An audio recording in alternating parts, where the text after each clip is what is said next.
You might think having won the 2024 election would have been enough for Donald Trump, but it's not.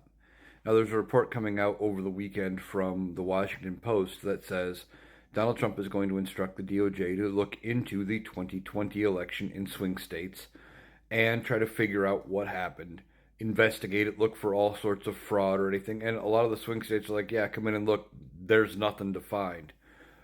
But they're going to be looking for anything to prove as to why he lost. Donald Trump isn't happy just winning. He wants to prove that something nefarious happened as to why he lost.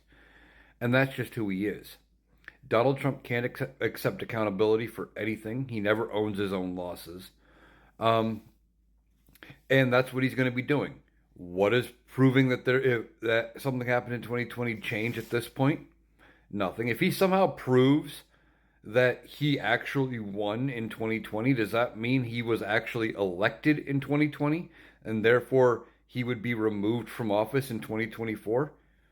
You know, it won't, because that's not how any of that works realistically, because he never was sworn in. But the Constitution does say for the term limit for president that you can only be elected twice. So what he's trying to do, no idea. Other than he's just trying to feed his ego and prove to himself that he didn't really lose, that 81 million people didn't tell him you're fired. And I think the number that are going to vote against the Republican Party because of Trump after his next term is going to be even higher. Now, Donald Trump going back to focus on 2020 isn't bad enough. If they end up finding any evidence, it's probably going to be circumstantial at best, or planted at worst, or made up or something. And he might try to do some kind of prosecutions.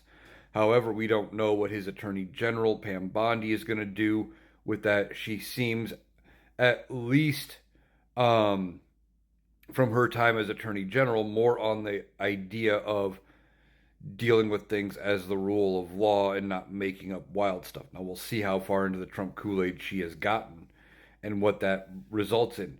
Again, that depends on if she does pass a Senate confirmation. I assume she would. But this is just Donald Trump. This is in his nutshell. He's going to be so busy focusing on things that don't matter, like looking at the 2020 election.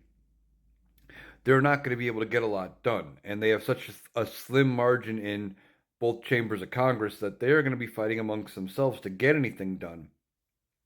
So instead of looking forward and trying to help the American people, Donald Trump wants his DOJ to spend time looking backward and try to, you know, fix that for whatever it's worth. This man, I don't know how he won, and it's going to be a rough 4 years, but we will get through it.